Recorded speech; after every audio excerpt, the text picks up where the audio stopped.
Alhamdulillahi Rabbil Alamin. Wassalatu wassalamu ala sayyidil mursalin wa ala alihi wa sahbihi ajma'in. Subhanaka la ilma lana illa ma 'allamtana innaka antal alimul hakim. Rabbi israh li sadri wa yassir li amri wahlul 'uqdatam min lisani yafqahu qawli. Allahumma shalli ala nuril anwar wa sirril asrar wa tiryakil aghyar wa miftahi babil yasar sayyidina wa maulana Muhammadin al-Mukhtar wa alihi al-adhar wa ashabil akhyar adada ni'amillahi wa irdalih. Amma ba'd. Jamaah musalla Jannatul Firdaus yang dirahmati Allah Subhanahu wa taala, kaum muslimin dan muslimat di mana saja berada yang dirahmati Allah. Malam ini kita awali dengan Fatihah kepada baginda Rasulullah SAW, kepada para anbiya, para sahabat, tabi'in, tabi'in, para auliya wa syuhada wa salihin, wa jami' masyayikhina fid din, khususan Abu Yazid Muhammad bin Alwi Al-Malik Al-Hasani, Abu Yazid Ahmad bin Said Muhammad bin Alwi Al-Malik Al-Hasani, wa usan ila Aisyah Salim bin Sumair, amadana Allah bimadadihim wa afadha alaina min barakatihim wa anwarihim wa ulumihim fid dini wa dunya wal akhirati bi sirril Fatihah. A'udzu billahi minasy syaithanir rajim. Bismillahirrahmanirrahim. Alhamdulillahi rabbil alamin. Arrahmanir rahim. Maliki yaumiddin. Iyyaka na'budu wa iyyaka nasta'in.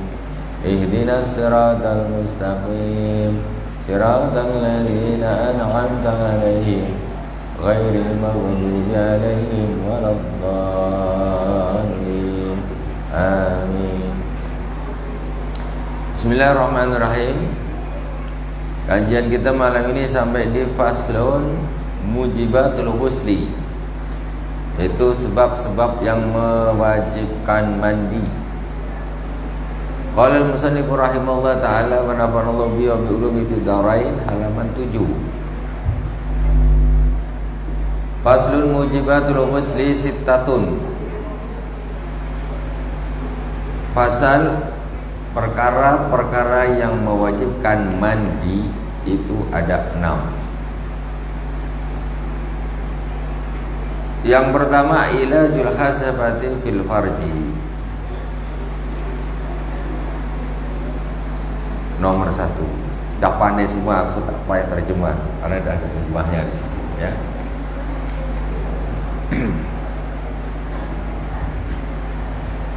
Maksudnya di sini kenapa begitu? Kalau mohon maaf, kalau hanya nempel saja itu tidak mewajibkan mandi. Nempel saja tidak mewajibkan mandi. Syaratnya itu ilajul hasafah. Hasafah itu helm SNI bil farji. Ada orang anak muda tanya kepada saya, Buya, saya kemarin pas saya mandi, istilahnya mandi ya, lepas pakaian kan, mandi pas lepas pakaian. Jadi tiba-tiba adik saya yang kecil masuk, dia pun tak pakai pakaian juga. Dia nak kan, aku wajib mandi lah karena aku ada pembahasan mengenai bertemunya iltiqa'u bainal khitanain. Artinya termasuk yang mewajibkan mandi itu bertemunya dua khitan. Bertemunya dua khitan itu dipahami dia ketemu dalam satu kamar mandi. Jadi yang dimaksudkan iltiqa'u bainal khitanain, pertemunya antara dua khitan, maksudnya laki-laki dan perempuan. Khitannya laki-laki dan perempuan, maksudnya terjadi ilajul khasafah fil farji. Ini yang nomor 1. Jadi kalau itu tidak terjadi ya tak wajib mandi lah. Apa pula? Ya tak wajib lah. Katanya ketemu itu kan dah ketemu. Ketemu dia maksudnya bukan demikian. Maksudnya begini. Dan pertemunya itu pun syaratnya ada ilajul khasafah fil farji. Tidak hanya nempel saja. Kalau hanya sekedar nempel, mohon maaf, itu tidak mewajibkan mandi. Yang kedua, tidak jelas ya, tidak usah panjang-panjang. Wa khurujul mani, yang kedua keluar air mani. Keluar air mani itu mewajibkan mandi apapun sebabnya. Apapun sebabnya itu mewajibkan mandi. Apakah itu karena mimpi, apa karena berhubungan badan, atau karena yang lain, pokoknya yang menyebab. Kalau air mani itu keluar, itu mewajibkan mandi. Yang ketiga, wal haid ya. Haid mewajibkan mandi. Setelah haidnya berhenti, wajib mandi. Jadi jangan, mohon maaf, antara suami dan istri tidak boleh berhubungan ketika istrinya sedang haid. Sedang haid atau darah sudah berhenti tapi belum mandi. Nah, dia harus mandi dulu. Ya ibu-ibu, mandi dulu kan tidak? Dah berhenti dah darah. Tidak. Dia harus mandi dulu. Kemudian pokoknya berhubungan, mandi lagi lah. Tadi mandi haid. Yang berikutnya mandi setelah berhubungan. Jadi kalau Imam Syafi'i berpendapat berhubungannya itu harus setelah mandi haidnya, itu mandi wajibnya. Enggak boleh walaupun dia sudah berhenti, sudah selesai, cuma kalau belum mandi itu belum diperbolehkan berhubungan suami istri. Cuma ada imam yang mengatakan boleh walaupun sebelum mandi. Tapi pendapat jumhur ulama mengatakan harus mandi dulu baru boleh berhubungan suami dan istri. Kemudian wan nifas nomor 4, darah nifas, darah yang keluar setelah melahirkan. Darah nifas ini di sini belum diterangkan. Darah nifas itu darah yang keluar setelah melahirkan, minimal sekali keluar saja. Bayi darah keluarkan, habis, tak ada lagi. Maksimalnya ibu-ibu darah nifas itu bu, maksimalnya berapa hari? Paling banyak berapa hari ibu-ibu? 6 hari.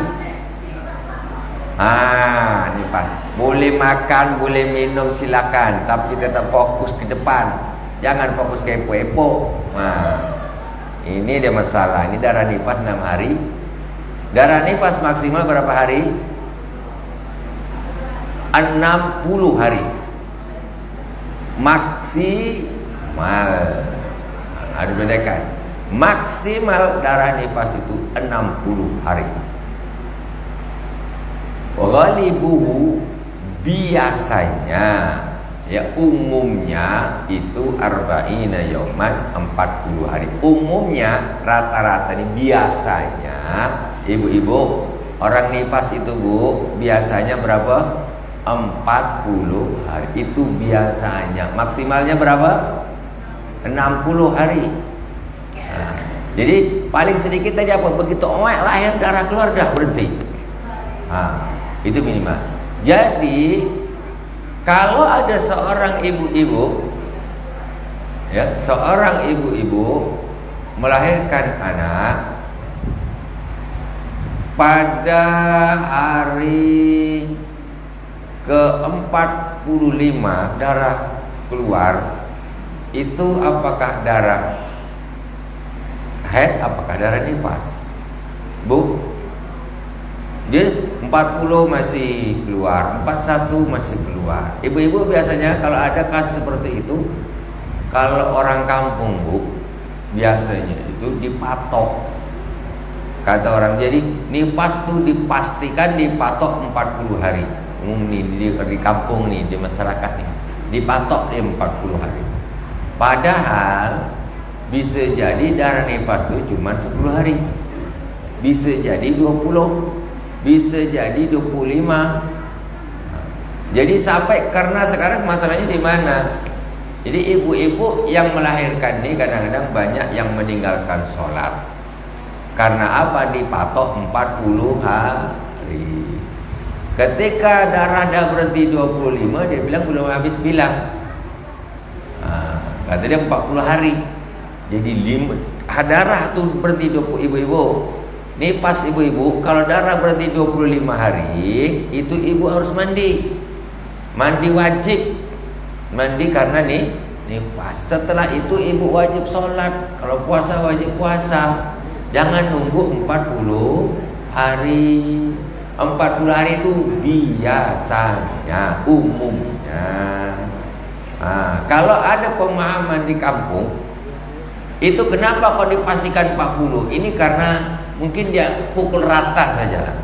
Tapi tidak begitu. Nifas itu tergantung darah, bukan tergantung hari 40 baru selesai. Tak bisa. Ibu-ibu darah keluar sampai 30 hari. Ya ibu harus mandi 10 hari ke depan sampai 40 ya sudah sholat. Kalau tidak sholat berarti meninggalkan sholat. Ibu-ibu biasanya gimana kemarin dulu. Ini pas itu dipatok 40 apa tergantung darahnya berhenti. 40. Jadi sebelum 40 tak sholat lah ya. Ini salah ya. Tergantung darahnya. Kalau umpamanya ada orang nifas 10 hari ya sudah 10 hari ya mandi habis itu sholat. Coba bayangkan nifas berhenti 20 hari. Katanya belum habis bilang masih 20 hari lagi. Ya ini terus tak sholat. Setelah 40 hari dia baru mandi, dia baru sholat. 20 hari tidak sholat. Itu salah. Jangan begitu. Bapak-bapaknya juga harus tahu. Yang mentang-mentang laki-laki ini pun nifas tak tahu, karena bininya perempuan. Jadi harus tahu. Makanya seorang laki-laki itu ilmu haid pun harus tahu, karena bininya perempuan. Masalah. Sekarang yang suami dia tak tahu, yang istri dia tak paham, bagaimana?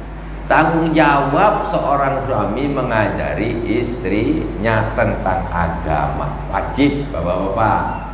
Ini bapak-bapak ini semuanya wajib mengajari istrinya tentang agama. Wajib. Kalau istrinya tak paham, bapaknya yang dosa. Siapa suruh kawin? Kawin cari enaknya aja. Istrinya tak sholat, biarkan. Ini tak bisa, biarkan. Ini nikah nak cari enaknya saja. Itu kewajiban. Makanya si istri wajib taat sama suami, karena beban suami ini itu tanggung jawabnya berat. Ada apa-apa suami tanggung jawab. Itu kan bini awak. Apa kau biarkan? Itu bini awak. Itu seperti itu. Ini kembali lagi tentang masalah nifas, ya. Jangan kita berpatokan atau dipatok 40 hari, jangan, ya. Itu kalau secara fikih namanya umumnya 40 hari, berarti tidak mesti 40 hari. Sekarang coba kalau dipatok 40 hari, dah 40 hari dah selesai dah, mandi.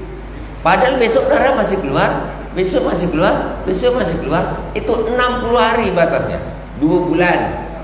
Kalau udah 2 bulan sudah 60 hari ibu-ibu, kok darah masih keluar, mandi dan tetap sholat. Karena batas akhirnya 60, setelah 60 ini bukan namanya darah nifas, tetapi darah istihadah. Dia tadi macam darah rusak, ya, darah penyakit.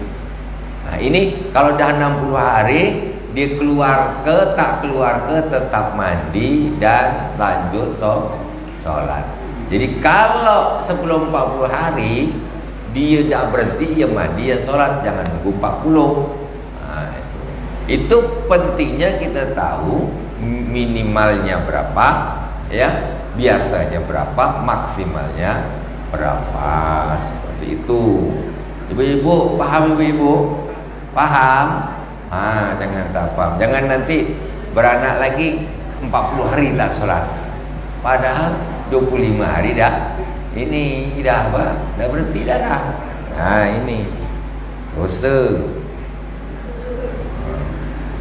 Kalau sekarang umpamanya ada orang wanita melahirkan, ketika melahirkan darah keluar, keluar, habis bu, tak ada lagi. Ia mandi, ia sholat hari itu juga, karena sudah tidak ada darah nifas lagi. Nah, intinya begitu. Namanya nifas itu darah, ya, bukan hari atau 40 hari yang pasti, tidak. Yang kelima, wal wiladatu, melahirkan. Melahirkan itu mewajibkan mandi walaupun tak mengeluarkan darah, kan gitu. Sekarang contoh nih, kenapa kok ada darah nifas, kenapa kok ada melahirkan? Ini maksudnya begini, kalau cuma darah nifas saja melahirkan tidak masuk, berarti kalau ada orang melahirkan, perempuan melahirkan kering, dia tak ada darahnya, berarti tak wajib mandi, kan gitu. Nah, padahal sebetulnya dua-duanya ini mewajibkan mandi. Melahirkan saja itu sudah mewajibkan mandi. Kemudian darah nifas ini juga menyebabkan wajib mandi. Jadi ada bayi yang lahir walaupun tak keluar darah sama sekali, umpamanya, itu tetap wajib mandi. Yang ke-6, wal mautu, mati, wajib mandi, tapi tak bisa mandi sendiri, dimandikan, ya. Wajib mandi. Kalau bisa mandi sendirilah. Itu hukumnya wajib. Dah, itu singkat, ya. Faslun furudul wasli. Dah, penyebabnya sudah kita sampaikan. Sekarang tinggal membahas tentang rukunnya mandi wajib. Senang, mandi wajib itu sebenarnya senang. Jadi furudul wasli, rukun-rukunnya mandi, yaitu mandi wajib, ithnani, yaitu ada 2 saja. 2. Yang pertama an-niyatu, niat. Yang kedua wa ta'mimul badani bil ma', meratakan air ke seluruh tubuh. Ini 2 saja. Niat apa nih? Ketika kita mandi, kita siramkan badan ini, kita memang niatnya ini mandi wajib untuk menghilangkan hadas besar, kita niat.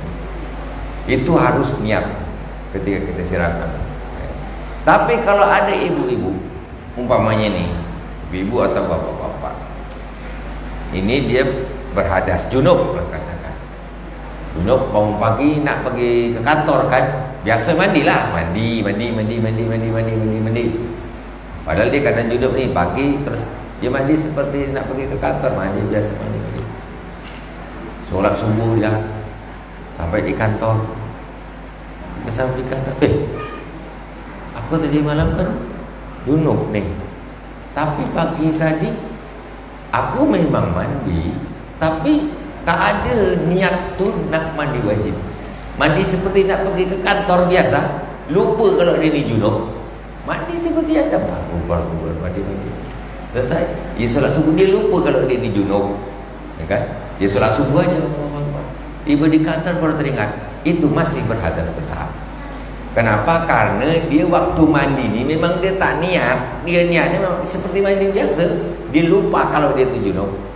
Orang biasa dah kebiasaan setiap hari habis mandi nak pergi kantor, mandi sampai di kantor, aku tadi kan hadas besar. Itu berarti dia belum mandi wajib. Masih berhadas besar, dia baru mandi kantor, mandi nak pergi ke kantor saja. Dah. Itu yang dimaksudkan kenapa ada niat dengan tak ada niat itu berbeda. Orang junub pergi pantai Pelawan nih, mandi berenang, mulai jam 7 sampai jam 11 baru selesai. Balik, sholat zuhur kali ya. Pas lagi, aku kan berhadas besar. Padahal mandi 4 jam di laut. 4 jam berendam dekat laut Sungai Pelawan. Tapi dia lupa kalau dia tuh berharta besar dan dia tidak niatkan mandi wajib. Ya, hadasnya belum hilang. Gitu. Salat zuhurnya ya tidak sah karena dia masih berhadas besar. Di sini fungsinya niat itu di situ. Nah, fungsinya niat itu di situ. Ya ibaratnya lah orang cuci muka hanya sekedar niat cuci muka dengan memang cuci mukanya ini wudu. Ya, itu tuh beda lah. Itu beda lah. Nah, jadi ini nomor satu, orang mandi wajib itu harus niat di dalam hati ini.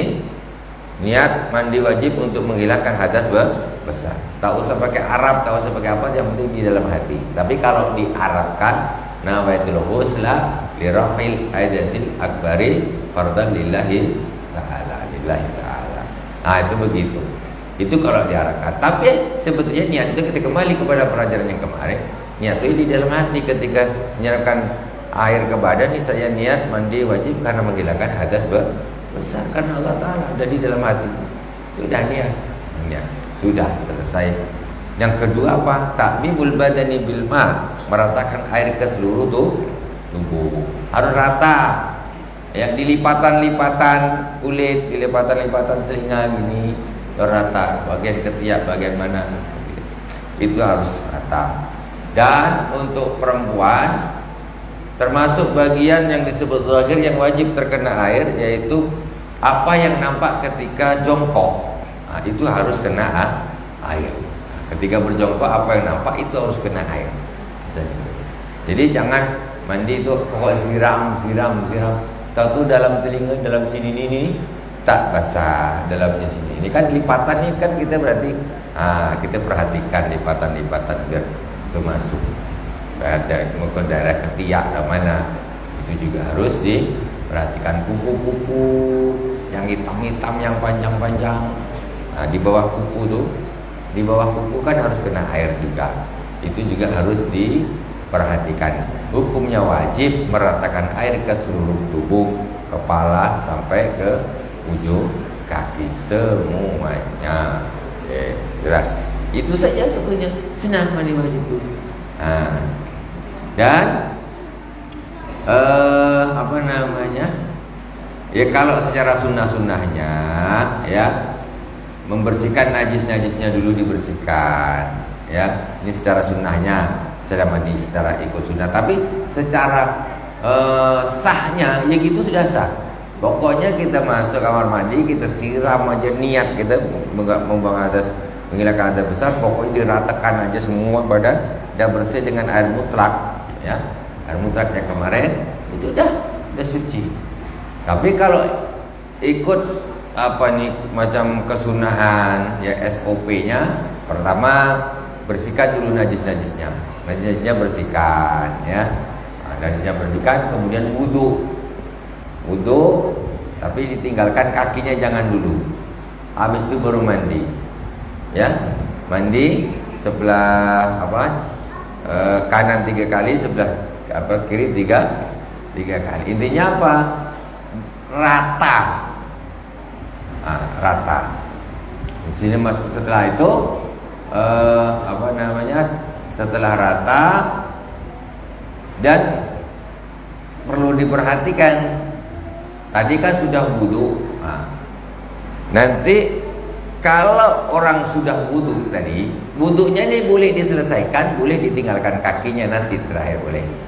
Kalau udah dia wudu, maka ketika dia mandi, dia jangan melakukan hal-hal yang membatalkan wudu.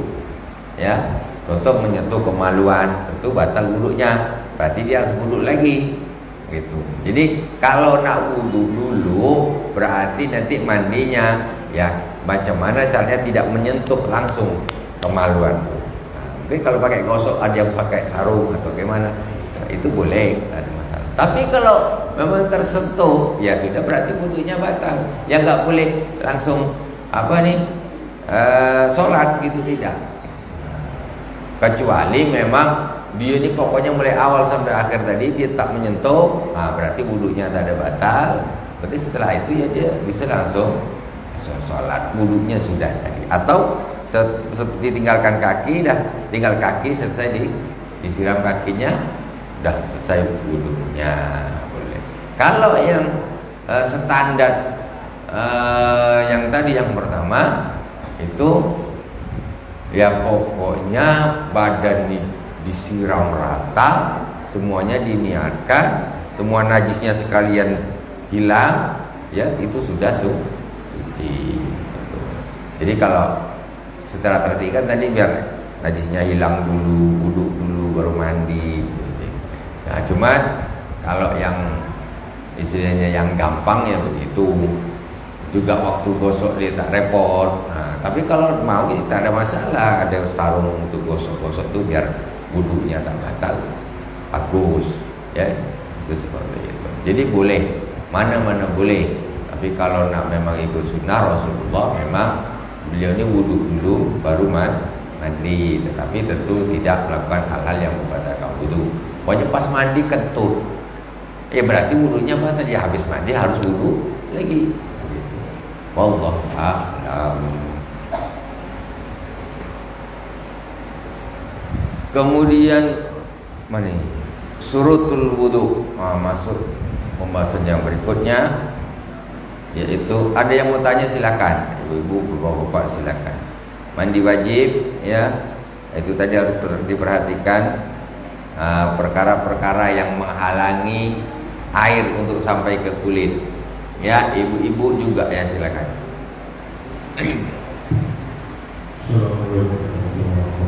Waalaikumsalam. Tadi ada sampaikan setelah kita wudu sebelum mencuci kaki, untuk mandi kan kita tersentuh kemampuan kita berarti kan wudu. Apakah ada anggota tubuh yang lain jika tersentuh itu selain paruan membatalkan wudu, atau telapak kaki atau paha atau gimana? Hanya dua saja yang membatalkan wudu anggota badan dari situ, kemaluan sama dubur, dua. Ya. Dubur kalau disentuh membatalkan wudu juga. Ya. Duburnya sendiri, apalagi dubur orang lain. Nah, anaknya sendiri lah, maksudnya ibu-ibu dah wudu, ibu-ibu coba ke anaknya batal wudu apanya? Wudunya.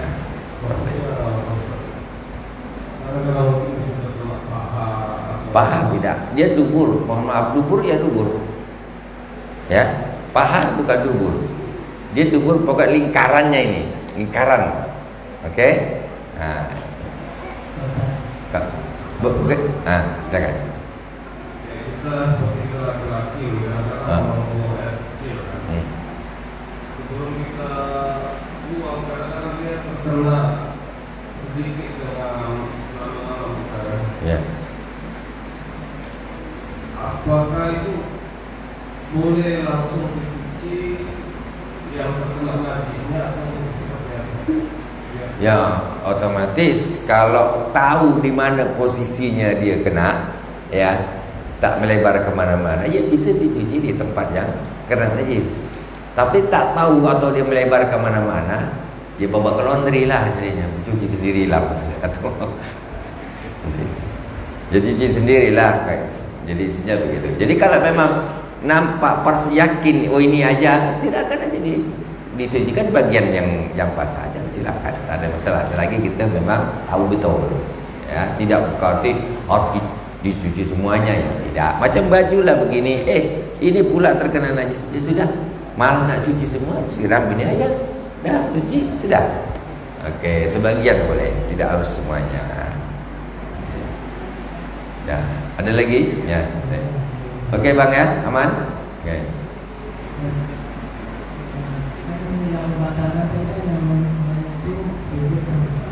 Ya.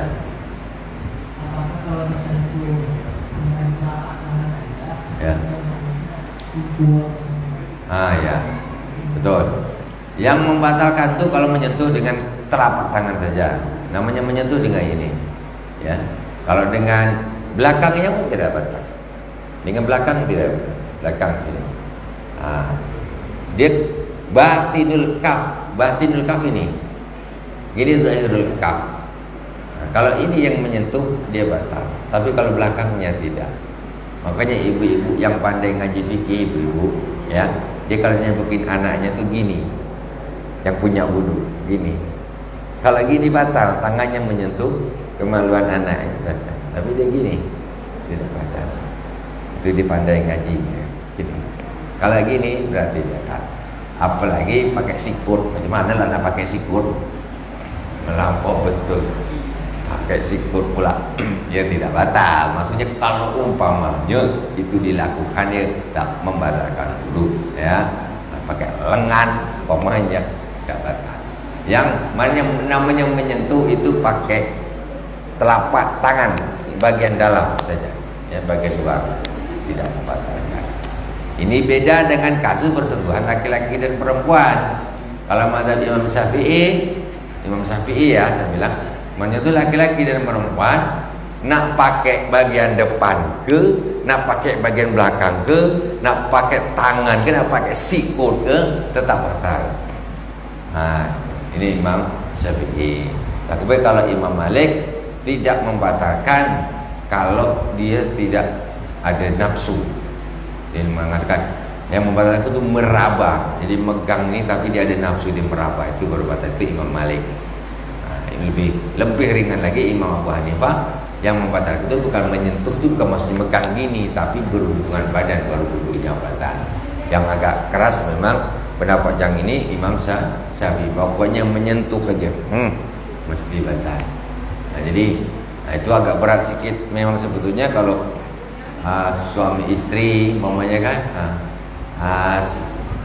habis wudu nunggu sholat ngasih apa teh ke suaminya, tepuk abang nih aku wudu batal, tumpahlah teh. Ini contoh. Jadi sampai orang bilang macam mana suami dengan istri batal wudu apa tidak? Menurut Imam Syafi'i batal, menurut Imam Malik tidak batal kalau tak nafsu. Kalau pas megangnya nafsu ya batal, tapi kalau megangnya memang biasa tak batal. Kalau Imam Abu Hanifah no, tidak batal. Tinggal sebetulnya kita nih, macam mana saya bilang nih, kita ini sebetulnya ambillah yang paling hati-hati, tapi ketika sifatnya itu darurat, merepotkan, silakan boleh mengambil pendapat yang lebih ringan, bukan cari yang enak-enak. Tapi memang kita ini sehendaknya ini kita mengambil yang paling hati-hati. Tapi kadang-kadang ada satu situasi yang kayaknya kok berat ya. Saya susah nih. Posisi sifat darurat, contoh lah seperti orang tawaf. Orang tawaf nih, orang tawaf ini laki-laki perempuan nih campur. Tak ada dibatas nih, lorong laki-laki, lorong perempuan tak ada, dicampur.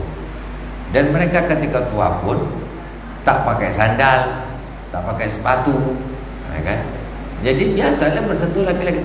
Tangan pun kadang di sana dengan sini tak sama-sama, tak bertutup. Baru mutar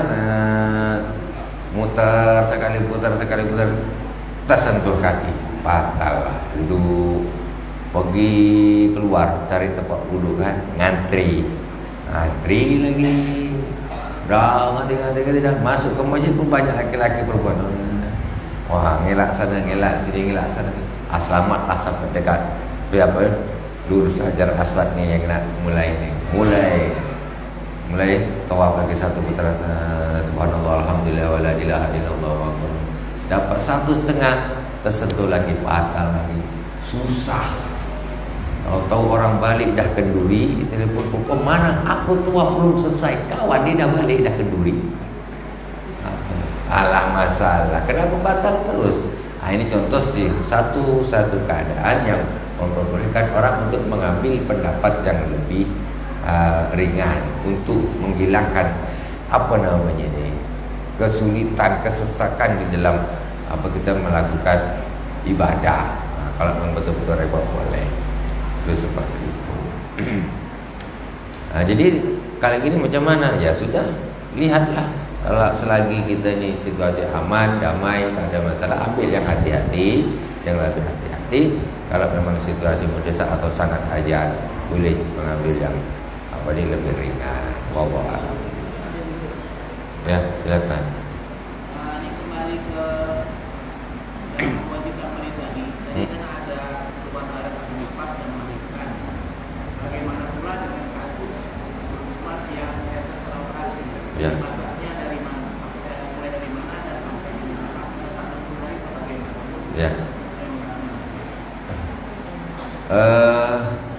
Ibu-ibu, biasanya orang sesar itu nifasnya seperti orang biasa, normal kan keluarnya kan, ya normalnya cuma dia anaknya keluar dari atas, darahnya tetap keluar biasa, itu hukumnya tetap sama. Jadi ada perbedaan sama sekali. Tapi umpamanya kok dokter tuh tak tahu lah, tak tahu teknologi, sama dokter darahnya mesti diambil semua habis, terus tak ada keluar lagi, berarti nifasnya selesai.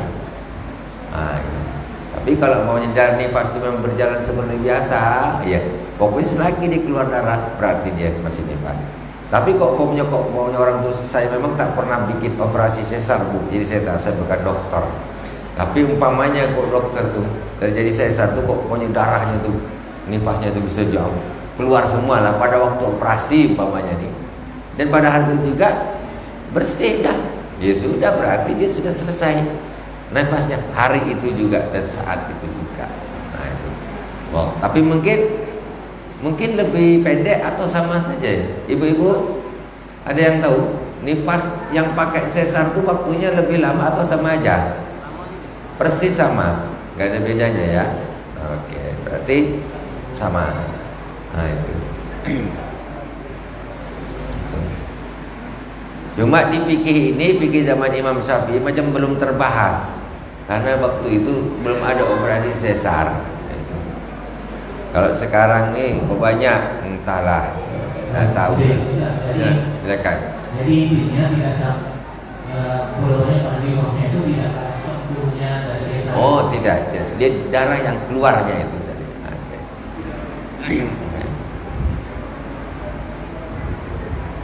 Oke, kita lanjut. Tinggal ya, silakan.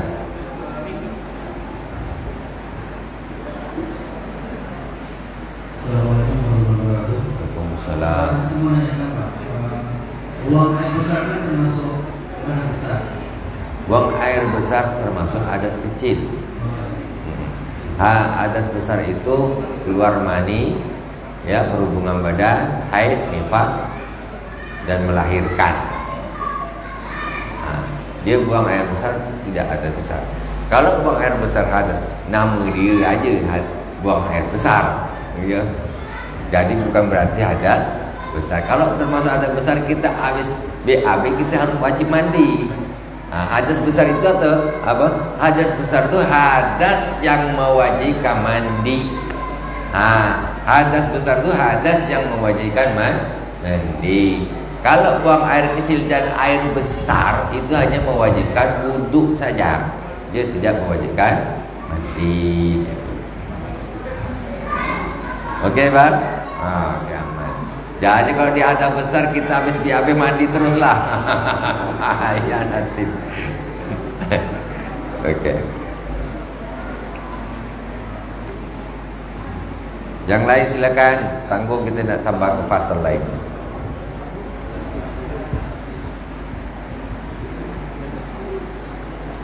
Faslun surutul wudu. Berapa menit lagi? 3 menit lagi. Ibu-ibu ada yang tanya silakan, Bu. Tak boleh malu, Bu.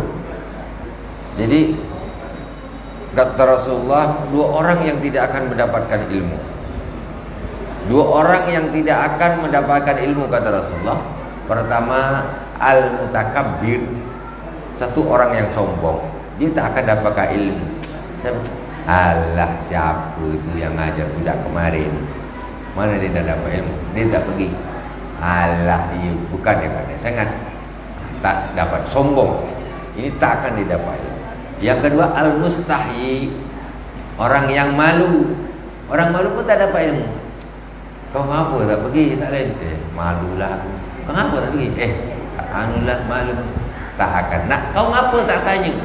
Malu aku. Ini tak dapat ilmu. 2 sama-sama orang sombong. Kita makanya jangan jadi orang sombong, jangan jadi orang yang pemalu. Maksudnya di bab permasalahan ilmu ini jangan, karena biar kita mendapatkan. Karena orang sombong ini apa? Ilmu ini ibarat apa? Ibaratkan katakanlah ini guru, ini murid. Ilmu itu ibaratnya air, ceret. Ceret ini airnya bisa masuk ke dalam gelas kalau gelasnya ini lebih rendah daripada caranya. Kalau ada seorang yang sombong, dia merasa lebih pandai, dia akan meletakkan gelas di atas, cerenya di bawah. Manalah air itu bisa masuk? Dia sombong. Apalagi terhadap gurunya. Dia tak boleh malu. Mungkin kalau hari ini waktu dah tak bisa mepet, ke depan ibu-ibu ya tanya-tanya aja bu. Tangan tak tanya bu, kapan lagi?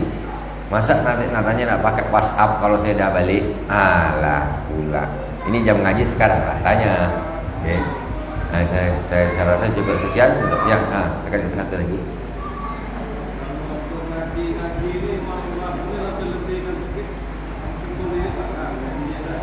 Malam lebih-lebihkan sikit. Terserah kemufakatan, boleh azan on time ya sebentar, atau sekedar azan, makan kue-kue makan habiskan. Komat kita tambah 20 menit ke baru komat. Jadi kue habis, ilmu selesai. Terserah. Saya okey-okey aja. Cuma saya sebut tak apalah, saya lambat-lambat sikit nanti ini boleh. Tapi yang penting azan on time. Begitu azan, kita azan sambil yang apa kita ni, kita sambil yang kue-kue ni dia termakan, dia azan tapi dijawab juga azannya. Jangan kue hanya sumpal sambil juga kita ya.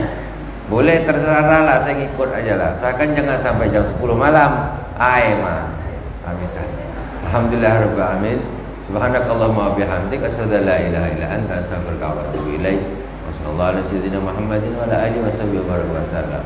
Alhamdulillah rabbil alamin. Wassalamualaikum warahmatullahi wabarakatuh.